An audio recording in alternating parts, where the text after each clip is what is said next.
El terrible secreto de México.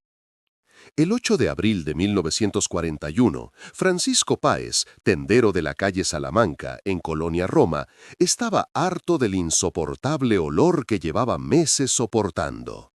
Cuando llamó al plomero, se dio cuenta de que el problema no estaba en las tuberías, sino en los cimientos del edificio.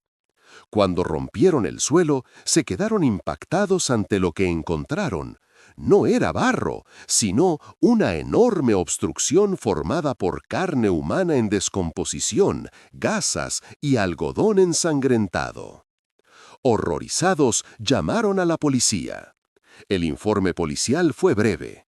Se extrajeron del bulto el cráneo y las piernas de un niño. Esta denuncia abriría la puerta a uno de los casos criminales más hipócritas de la historia de México. En esta historia, basada en hechos históricos reales, seréis testigos de cómo Felicita Sánchez Aguillón, una enfermera titulada, se convirtió en la sádica asesina en serie, la Ogresa. Si deseas seguir viendo historias de terror históricas y reales como esta, suscríbete al canal, dale a me gusta al video y escribe en los comentarios desde qué país o ciudad nos escuchas.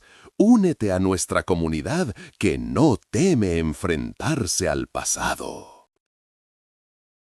Capítulo 1. El hallazgo macabro en la oscuridad.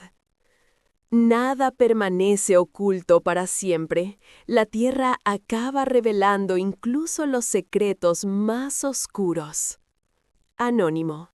8 de abril de 1941, Ciudad de México, Colonia Roma. Este lugar era un centro de prestigio heredado por las nuevas élites de la México posrevolucionaria, nacido del deseo de imitar a Europa durante el Porfiriato. En este barrio, conocido por sus amplias avenidas y sus mansiones aristocráticas, donde vivían banqueros, industriales y burócratas cercanos al poder, el orden lo era todo. La colonia Roma estaba diseñada como un escaparate silencioso de la riqueza y el estatus social. Para Francisco Páez, dueño de la tienda de comestibles situada en la planta baja del número 9 de la calle Salamanca, la vida se había visto interrumpida meses atrás por un insoportable olor a podredumbre. Al principio, se pensó que este olor se debía a la antigüedad de las tuberías, pero con el tiempo se había convertido en un hedor nauseabundo, repugnante y pegajoso. Este olor, impregnado en las paredes de la tienda, ahuyentaba a tus clientes y dañaba tu reputación. Los plomeros, llamados en repetidas ocasiones, habían encontrado soluciones temporales y habían desatascado las tuberías, pero a las pocas semanas el horrible olor volvía con más fuerza que nunca. El 8 de abril fue el colmo para Páez. La obstrucción y el olor habían hecho imposible respirar dentro de la tienda. Esta vez llamaste a un equipo formado por un plomero y 2 albañiles para que resolvieran el problema de raíz. Cuando llegó el equipo, se dieron cuenta de que el problema no era una simple obstrucción por residuos. El olor provenía del interior de las paredes. No había otra solución que romper el suelo de hormigón de la planta baja y acceder directamente a la red de alcantarillado del edificio. El sonido de los martillos y las palas golpeando el concreto inundó de ruido la tranquila tarde de Colonia Roma. Cuando rompieron el piso y llegaron a la tierra húmeda que había debajo, el horror que hasta entonces solo se había filtrado de forma difusa, se abalanzó sobre ellos como un monstruo liberado. El olor los golpeó como una pared. No era el olor habitual de las alcantarillas, era el olor químico y pesado de la muerte en descomposición. El plomero frunció el ceño, se inclinó sobre el agujero que había abierto y apuntó con su linterna hacia la oscuridad. La tubería estaba completamente obstruida por una masa enorme. La sondeó con una barra de hierro con un gancho en el extremo.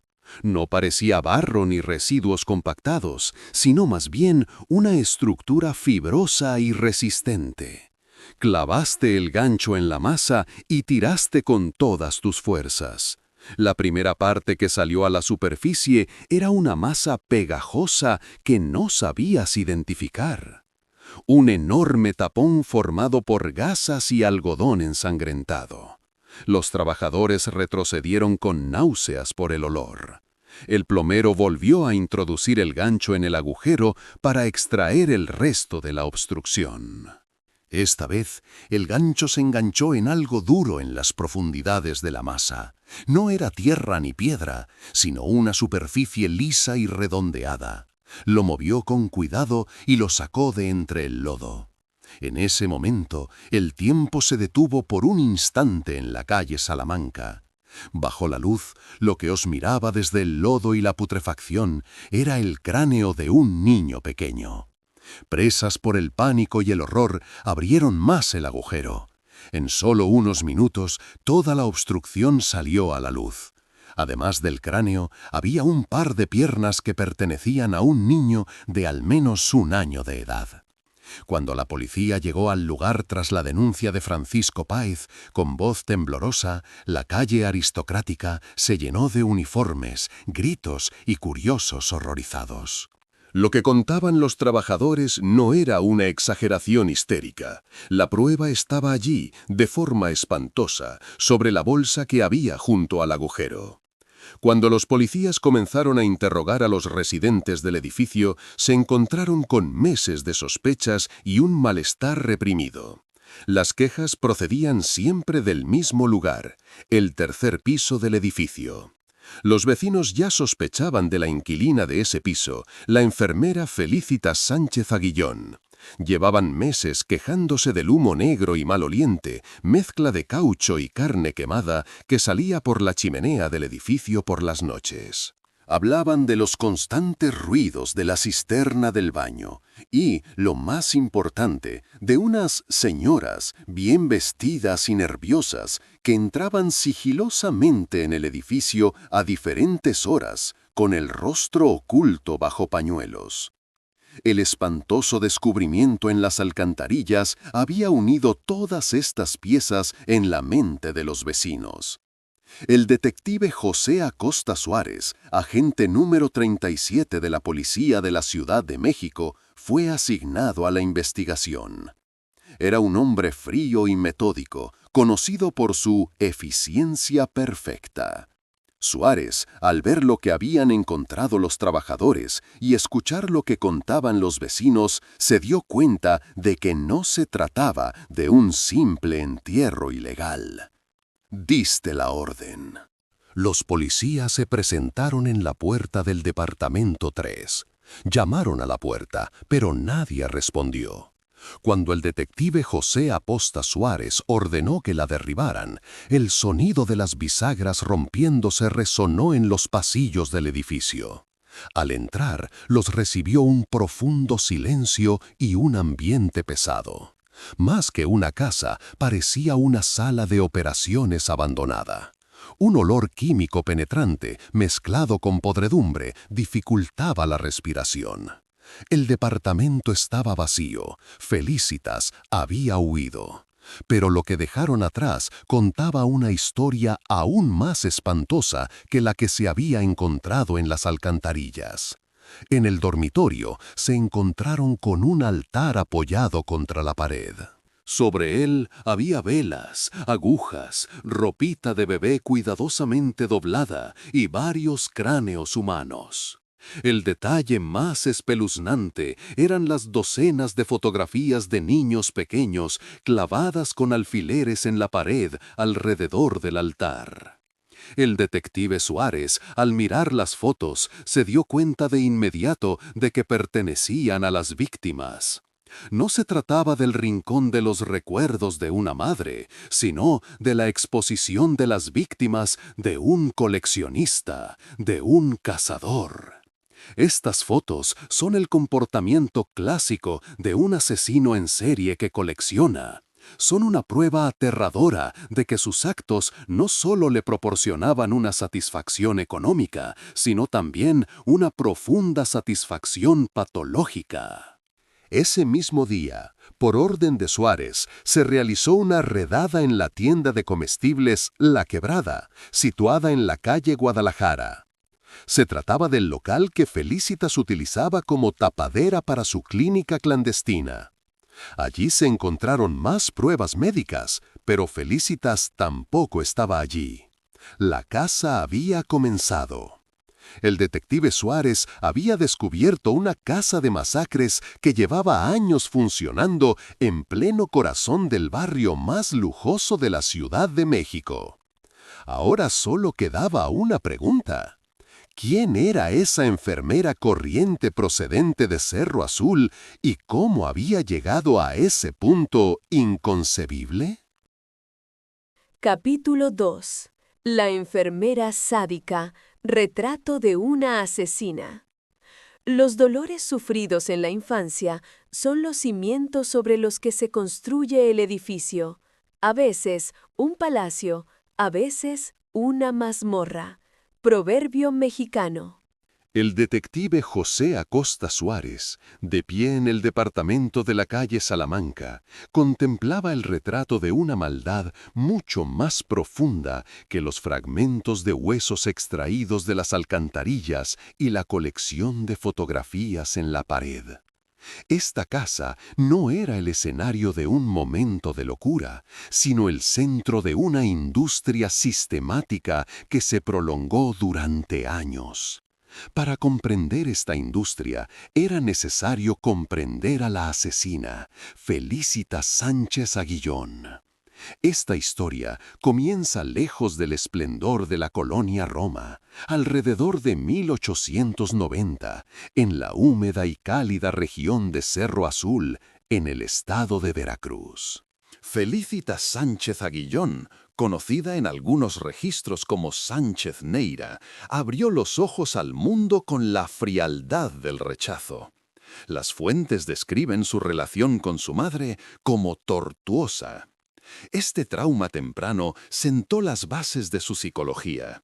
El rechazo de su madre sembró las semillas de lo que más tarde sería su repugnancia patológica hacia el concepto de maternidad. No se trataba de una simple falta de amor, sino de un rechazo existencial. Los síntomas clásicos de la psicopatía, desde un punto de vista analítico, se pueden ver claramente en tus acciones durante la infancia. Felicitas envenenaba a los perros y gatos callejeros por diversión. No se trataba solo de una crueldad infantil, sino de un placer consciente que obtenía al ejercer poder sobre seres indefensos y verlos morir. Este comportamiento era la primera manifestación física de la falta de empatía que se observa a menudo en los perfiles de los asesinos en serie y que presagiaba sus acciones futuras. Sin embargo, Felicitas no solo creció como un monstruo, sino que también se formó como una sirvienta competente. A principios del siglo XX estudió enfermería y se graduó como enfermera titulada. Estos conocimientos médicos no eran para ella un instrumento de curación, sino un arsenal de armas. Reforzó tu formación con prácticas en una clínica de Jalapa, donde aprendiste la profesión de comadrona.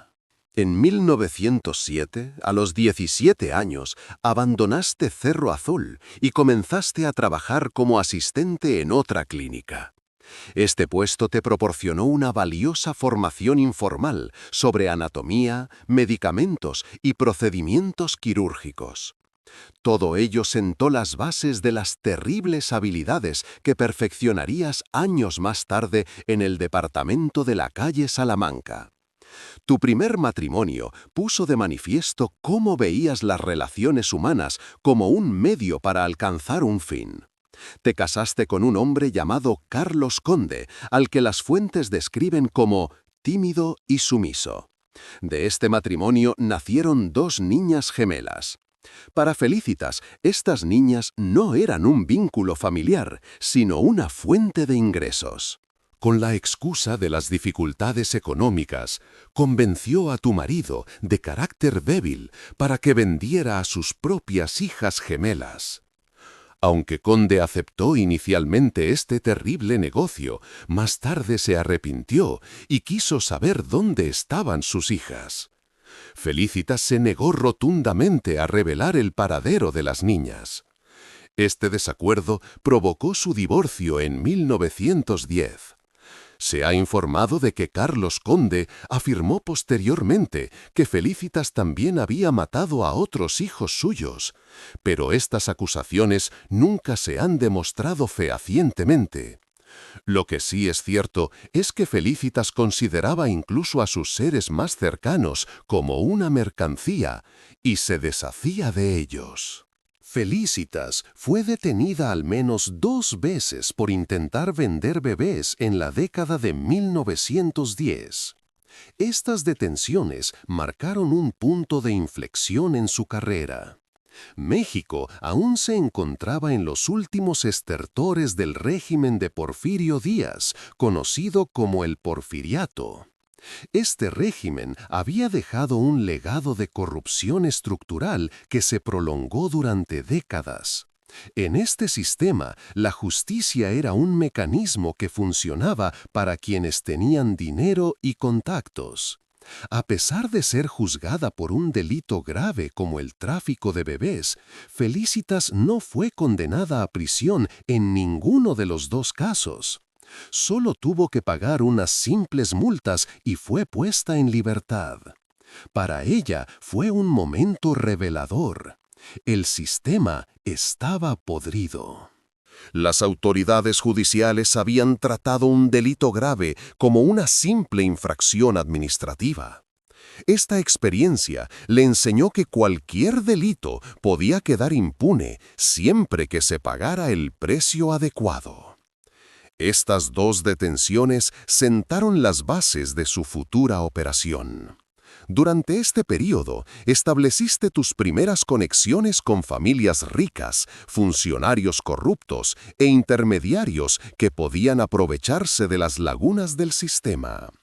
Cuando Felicitas se mudaste a la Ciudad de México en 1910, ya no eras solo una víctima traumatizada o una pequeña delincuente.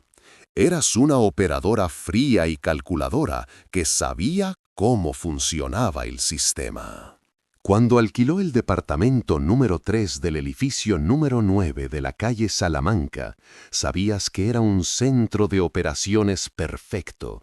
La propietaria era una mujer que trabajaba todo el día fuera y solo volvía por las noches para dormir, lo que te proporcionaba total privacidad y libertad de movimiento durante el día. Además, la fachada aristocrática de la colonia Roma era un camuflaje perfecto para ti. Era un lugar donde había poco control y donde la discreción se consideraba una virtud.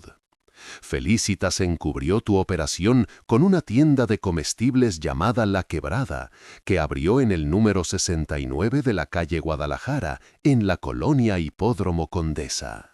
Durante el día era una respetable comerciante, pero por la noche era una cirujana que satisfacía las demandas más oscuras de la ciudad.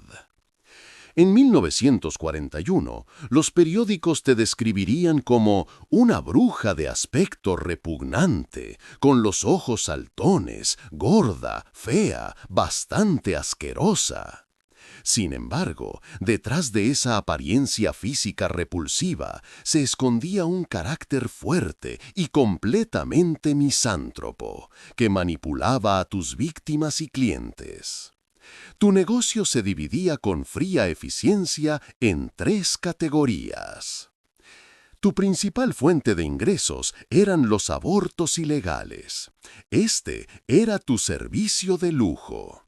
Tus clientes eran mujeres de familias de clase alta de la Ciudad de México que querían proteger su reputación. Felicitas intervenía en todas las etapas del embarazo, incluso a veces durante el parto. A tus clientas adineradas les ofrecías sesiones de aborto en tu casa, donde la confidencialidad era fundamental. Tu segunda fuente de ingresos provenía del tráfico de bebés. A través de anuncios en los periódicos, contactabas con madres desesperadas que se habían quedado embarazadas fuera del matrimonio o que eran demasiado pobres para cuidar de sus hijos.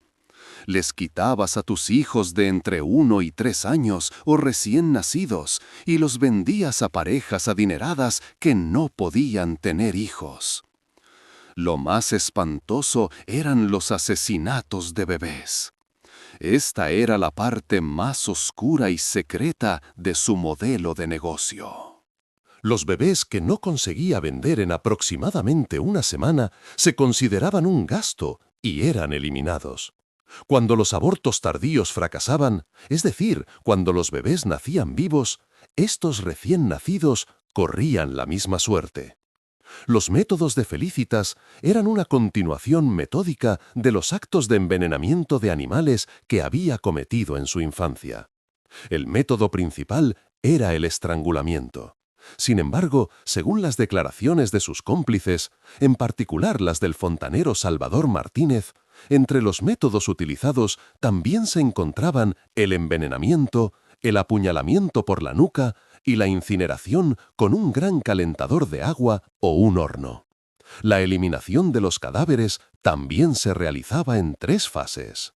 El método principal consistía en descuartizarlos y tirarlos por el inodoro al alcantarillado. En segundo lugar, los quemaban en el horno o tiraban los trozos a la basura en bolsas. Pero la psicopatología de Felicitas no se limitaba a eliminar rápidamente a los bebés no deseados. Las declaraciones de sus cómplices también revelaron una rutina de tortura sistemática que aplicaba a los niños que aún no había matado. Esta rutina consistía en bañar a los niños con agua helada, dejarlos sin comer durante largos periodos de tiempo, hacerlos dormir en el suelo, darles de comer carne en mal estado o leche en mal estado y someterlos a violencia física constante.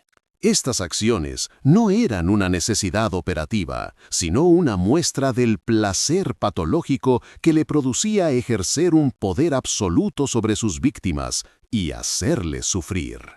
Fuentes académicas como Marta Santillán Esqueda sitúan el número de víctimas entre 40 y 50, mientras que los sensacionalistas periódicos de la época afirmaban que eran más de 100. Sea cual sea la cifra, se trataba de un mecanismo de muerte que funcionó durante 30 años sin que casi nadie se diera cuenta. Este mecanismo se basaba en algo más que la psicopatía de una sola mujer. Este mecanismo se alimentaba de las demandas desesperadas de las personas más poderosas y supuestamente más respetables de la Ciudad de México. Capítulo 3. Los secretos oscuros y la casa de medianoche. La hipocresía es un impuesto que la moral debe pagar por el pecado. François de la Rochefoucauld. Los 30 años de sangriento reinado de Felicitas Sánchez Aguillón no pueden explicarse únicamente por su psicología individual. Era el producto de un ecosistema, un proveedor oscuro, pero la demanda la generaba la propia sociedad mexicana de los años 30. La Casa del Terror del número 9 de la calle Salamanca se había construido sobre las contradicciones más profundas de la México posrevolucionaria, la cruel intersección entre clase, religión y género. La Revolución Mexicana había prometido una transformación social radical. Sin embargo, como señalan los historiadores, la clase capitalista que estaba en el poder al comienzo de la Revolución era la misma que estaba en el poder. Los patrones de corrupción y las rígidas estructuras de clase del porfiriato continuaron bajo la estructura centralizada del recién creado partido PRI. En la cima de esta estructura se encontraban las élites que vivían en barrios como la Colonia Roma. En la base, los campesinos rurales y los trabajadores urbanos. Las mujeres de estas dos clases se enfrentaban a diferentes facetas de la misma presión social. La ideología del marianismo dominaba el tejido social de la época. Esta ideología exaltaba a la mujer como un ser sagrado, tomando como modelo a la Virgen María, abnegada, compasiva y sobre todo, madre. Esta exaltación tenía otra cara oscura. Las mujeres que se salían de este molde eran completamente demonizadas. En 1941, México era el segundo país más católico del mundo, con más del 80% de la población que se identificaba como católica. El poder social de la Iglesia era enorme y estigmatizaba la sexualidad fuera del matrimonio como un pecado mortal. Esta presión moral se legalizó con la Ley Penal Federal de 1931. El aborto se consideraba un delito en todos los casos, salvo en 3 excepciones: violación, peligro para la vida de la madre o negligencia. El modelo de negocio de Felicitas se aprovechaba precisamente de la desesperación creada por este caos moral y legal. Ella se encontraba en medio del doble abuso creado por el sistema. Por un lado, estaban las mujeres ricas. Aunque los privilegios de clase las protegían de las dificultades económicas, las hacían aún más vulnerables a la presión social. Para una familia de élite, un embarazo fuera del matrimonio era un escándalo social de proporciones catastróficas. No solo era una vergüenza, sino que significaba la muerte social. Significaba la pérdida total de la reputación, la desaparición de las posibilidades de un matrimonio ventajoso y la mancha en el honor de toda la familia. Estas mujeres estaban dispuestas a pagar un alto precio por la privacidad y la seguridad. Eran las clientas perfectas de Felicitas. Por otro lado, estaban las mujeres pobres. También se enfrentaban a la misma condena moral, pero no tenían recursos económicos para hacerle frente. La extrema pobreza les impedía cuidar de un hijo. No había red de seguridad social. No recibían apoyo institucional. Estaban marginadas por la Iglesia y el Estado. Cuando vieron el anuncio de Felicitas en el periódico como niñera, creyeron haber encontrado una salida. Eran las víctimas productivas de Felicitas. Felicitas asumía la vergüenza de la mujer rica y la carga de la mujer pobre, y en el proceso obtenía beneficios de ambas partes. Gracias a un sistema judicial corrupto, a policías sobornados y a autoridades locales que hacían la vista gorda, este sistema funcionaba a la perfección. Sin embargo, este sistema estaba condenado a colapsar bajo su propio peso. La operación de Felicitas había crecido tanto que ya era imposible mantener sus secretos. Meses antes del terrible descubrimiento del 8 de abril de 1941, las calles aristocráticas de Colonia Roma habían comenzado a dar señales de la catástrofe que se avecinaba. En diferentes calles del barrio, en contenedores de basura o en rincones apartados, se habían encontrado restos fetales parcialmente desmembrados. La prensa había informado de estos sucesos como incidentes aislados y la policía no los había investigado a fondo. Ahora, el cráneo y las piernas que salieron de la alcantarilla de la calle Salamanca el 8 de abril habían unido todas esas piezas aisladas en una sola imagen espantosa. El detective José Acosta Suárez tenía que resolver, en las 72 horas siguientes al hallazgo del 8 de abril, una red de impunidad de 30 años. Tu mejor baza era un hombre que había huido de Salamanca y que Felicitas había dejado atrás. El fontanero Salvador Martínez Nieves.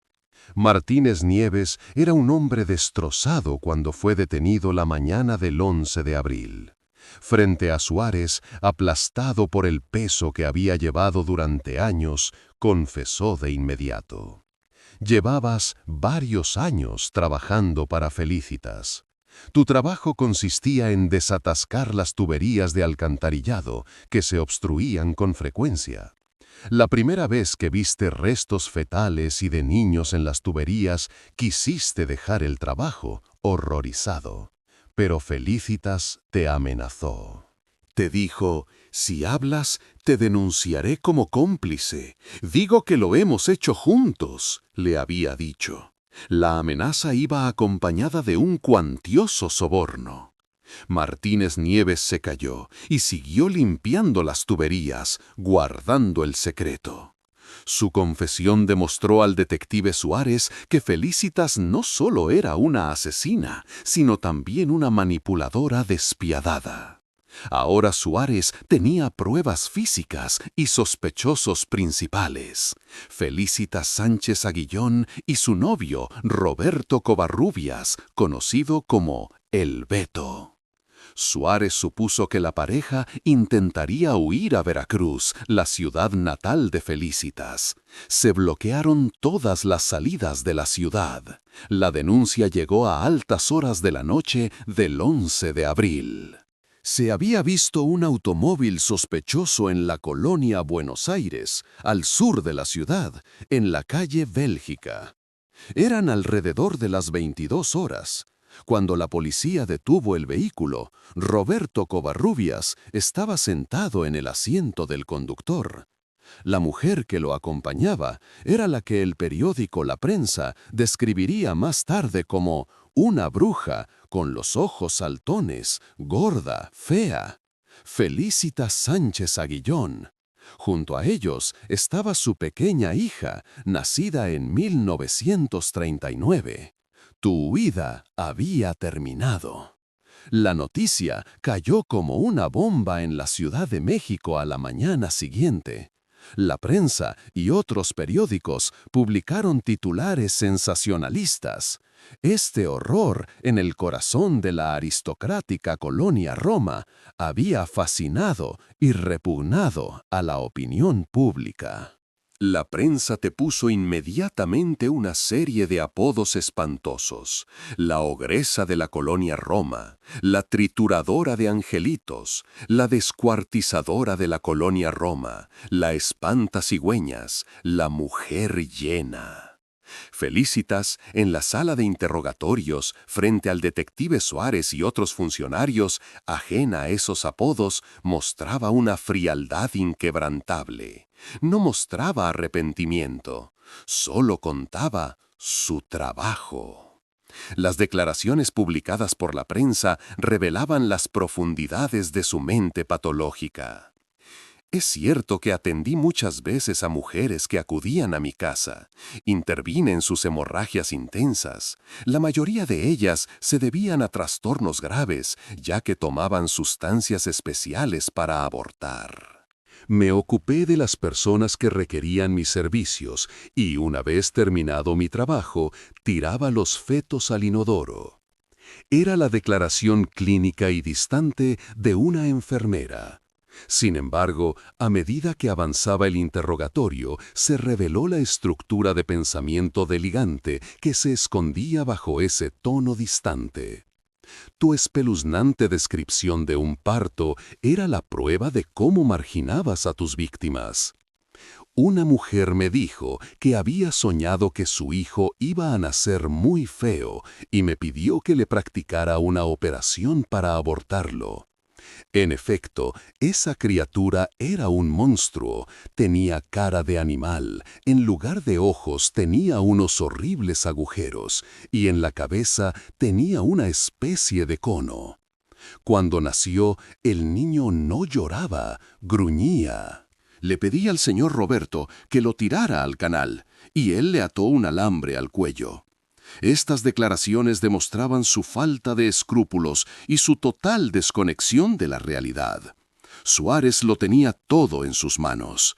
Las pruebas físicas encontradas en el alcantarillado, la confesión directa del plomero, las declaraciones patológicas de Felicitas y el altar y la colección de fotografías del departamento. El caso estaba repleto de pruebas abrumadoras. Las acusaciones de asesinato parecían inevitables. Sin embargo, el abogado de Felicitas se disponía a jugar la baza más importante que tenía su cliente. Esta baza era mucho más poderosa que los huesos encontrados en la alcantarilla. El abogado dio un ultimátum a las autoridades. Si se presentaban cargos por asesinato o infanticidio contra Felicitas Sánchez Aguillón, ella revelaría públicamente la lista de todos los clientes a los que había prestado servicios durante 30 años. No era un farol. La lista incluía los nombres de importantes figuras políticas, los nombres de los cónyuges de políticos, jueces y empresarios, los nombres de mujeres de clase alta que habían abortado en secreto y los nombres de familias supuestamente respetables que formaban parte de una red de tráfico de bebés. La prensa informó de la situación con el titular: "La destrozadora denunciará a todas las mujeres a las que prestó sus servicios". Tus clientes perfectos de la Ciudad de México estaban en pánico. La estrategia de chantaje había entrado en acción. El sistema judicial se encontraba bajo una presión sin precedentes. El juicio ya no era solo el juicio de un asesino en serie, sino que se había convertido en una lucha de poder sobre si se revelarían o no los secretos más oscuros de la alta sociedad de la Ciudad de México. Capítulo 4. El final trágico. Un misterio sin resolver. La ley es como una telaraña. Atrapa a los insectos pequeños y deja pasar a los grandes. Anónimo. El chantaje de Felicitas Sánchez Aguillón había provocado una ola de pánico entre las clases altas de la Ciudad de México. La lista que tenía tu abogado no era solo un conjunto de nombres, era la clave de la hipocresía de una sociedad basada en la ideología del marianismo, de las redes de corrupción heredadas del porfiriato y de la reputación de familias respetables.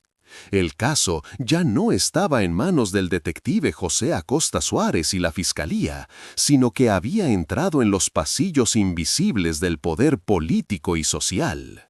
El asesinato probado de entre 40 y 50 niños se sopesaba ahora contra la vergüenza de la alta sociedad, y la balanza comenzó a inclinarse rápidamente en contra de la justicia. El primer paso hacia el colapso se dio con la eliminación de la piedra angular del caso. El 8 de abril, las pruebas concretas e innegables extraídas de las alcantarillas de la calle Salamanca, el cráneo y las piernas del niño pequeño, desaparecieron inexplicablemente mientras se encontraban bajo la custodia oficial de la policía. No fue una coincidencia ni un simple error administrativo, fue un sabotaje sistemático. Sin el corpus delicti, es decir, sin el objeto del delito, era legalmente imposible mantener la acusación de asesinato. Por muy contundentes que fueran la confesión del plomero, el testimonio de los vecinos y el altar del departamento, la falta de pruebas físicas suponía un vacío fatal. Las pruebas habían sido destruidas, precisamente para impedir la investigación del asesinato. El 26 de abril de 1941, los procesos iniciados por el primer juez, Clemente Castellanos, reflejaban el resultado de este sabotaje. Los cargos contra Felicitas eran los siguientes: aborto, entierro ilegal de restos humanos, delitos contra la salud pública, responsabilidad clínica y médica. Los cargos que brillaban por su ausencia en la lista eran el asesinato y el infanticidio. A pesar de las pruebas abrumadoras, el sistema había ignorado los cargos más graves. La Fiscalía tenía las manos atadas. Para la acusación de aborto se necesitaban las declaraciones de las madres intervenidas. Naturalmente, ninguna de ellas se presentó. El infanticidio se definía legalmente como el asesinato de un recién nacido por parte de uno de sus padres en las primeras 72 horas, lo que no se ajustaba al perfil de las víctimas de Felicitas. El sistema judicial se paralizaba a sí mismo. El 1 de mayo de 1941, el juez tercero de la primera sala penal, en una maniobra sumamente irregular, dada la gravedad de los cargos, se declaró oficialmente incompetente para continuar con el caso. Esta renuncia permitió que el caso fuera transferido a una instancia superior, privando a la Fiscalía de tu derecho a apelar las primeras decisiones. El último acto de esta farsa se representó el 10 de mayo de 1941. El caso llegó ante el juez octavo. El juez fijó la fianza que debía pagar Felicitas Sánchez Aguillón, 600 pesos. La noticia se difundió al día siguiente en la prensa como una onda expansiva. La descuartizadora saldrá en libertad. Esta cantidad era escandalosamente baja. En la México de aquella época, eso equivalía a burlarse de la justicia. A modo de comparación, el caso del doctor Manuel González de la Vega, juzgado en la misma época y declarado culpable de practicar abortos, había concluido con una multa de 3,000 pesos. Es decir, a un médico que solo practicaba abortos se le había impuesto una pena 5 veces superior a la fianza de una asesina en serie acusada de descuartizar al menos a 40 niños. La fianza de 600 pesos fue pagada inmediatamente por tu novio, Roberto Covarrubias. En junio de 1941, Felicitas fue puesta en libertad tras permanecer aproximadamente 3 meses detenida, gracias al poder de tus clientes influyentes. Sin embargo, había algo que Felicitas no sabía. Podías comprar el sistema judicial, pero no a la sociedad. Cuando fue puesta en libertad, se enfrentó a una completa exclusión social. La prensa sensacionalista, que durante meses había publicado en sus titulares los horribles detalles de La Ogresa, había llevado tu rostro a todos los hogares del país. Eras conocida en todas partes. Habías perdido la tienda de comestibles La Quebrada de la calle Guadalajara. Tus vecinos y la gente común de la calle te amenazaban y te agredían. El golpe más duro te lo dieron tus clientes, a quienes habías protegido saboteando el sistema. Las mujeres ricas y poderosas a las que habías ayudado durante años, a las que habías guardado sus secretos y limpiado sus vergüenzas, se habían esfumado. Felicitas notaría más tarde con amargura que, a pesar de todos los problemas que había resuelto para la gente decente, nadie había movido un dedo, ni siquiera bajo mano, para sacarla de ese aprieto. La corrupción la había sacado de la cárcel, pero la hipocresía la había condenado al ostracismo social. El rechazo social la cercó. El último acto se representó en la madrugada del 16 de junio de 1941. Aunque algunas fuentes indican erróneamente que fue el 16 de julio, las fuentes primarias en español indican de forma consistente que fue el 16 de junio. Felicitas, en la casa que compartía con su amante Roberto Covarrubias, decidió que ya no podía seguir viviendo en medio de una sociedad que la odiaba. Covarrubias dormía. Felicitas se levantó de la cama, fue a la cocina, tomó un frasco de Nembutal y se lo bebió entero. Allí, en el suelo de la cocina, antes de morir, escribió apresuradamente 3 notas de suicidio con un lápiz. Estas notas constituyen un último y frío análisis de su psicología. La primera nota era para tu antiguo abogado, el licenciado Enríquez, la segunda para tu actual abogado, Martín Silva, y la tercera para tu amante, Roberto Beto Covarrubias. Las 3 notas tenían un tema común. No había arrepentimiento. No había ni una sola expresión de perdón o arrepentimiento por las víctimas, por los delitos que había cometido o por los hijos que dejaba atrás. Las notas se centraban exclusivamente en el trabajo, las transferencias de propiedad, los litigios legales y la ira que sentía hacia su exmarido, Carlos Conde. A tu novio solo le había escrito un breve «Adiós, Beto». Incluso en el momento de la muerte, su mente estaba completamente desconectada de los lazos emocionales y solo ocupada en la venganza y los asuntos de trabajo. Al amanecer, Covarrubias se despertó. Se dio cuenta de que Felicitas no había vuelto a la cama y la encontró muerta en el suelo de la cocina. Había 3 notas sobre la mesa.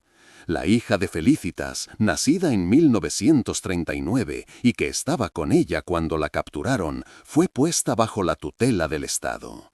Según las fuentes, sobrevivió a esta tragedia y se integró con éxito en la sociedad como una persona normal.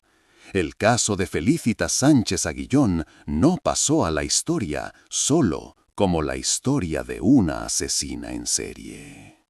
Ella era la cristalización de una compleja patología social de la México de los años 30 y 40. Se trata de un fracaso en múltiples niveles. El sistema judicial quedó paralizado por la red de protección de los clientes ricos. Las pruebas desaparecieron, los jueces se retiraron y el precio de 40, 50 asesinatos se fijó en 600 pesos. La estructura social fue el principal factor que dio lugar a este delito. Las excesivas restricciones al aborto y el fuerte estigma social que pesaba sobre los embarazos fuera del matrimonio crearon una demanda desesperada de estos servicios. Y a nivel institucional, los patrones de corrupción heredados de la época del Porfiriato demostraron que, a pesar de la retórica revolucionaria, la justicia solo servía a los intereses de las clases privilegiadas. El legado de Felicitas sigue resonando hoy en día. Los derechos al aborto, la desigualdad de clases y la corrupción en el sistema judicial siguen siendo el centro de los debates desde 1941 hasta 2025. Hoy en día, el edificio del número 9 de la calle Salamanca sigue en pie.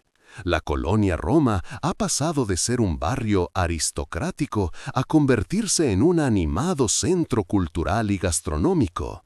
Sin embargo, ese edificio sigue siendo una parada popular en las visitas guiadas a casas encantadas. Los delitos de Felicitas demostraron cómo las estructuras sociales y los prejuicios pueden facilitar delitos sistemáticos que explotan a los más vulnerables mientras satisfacen las necesidades de los privilegiados. Nunca se hizo justicia del todo, y esta injusticia sin resolver es quizás la mayor tragedia de la leyenda de la ogresa.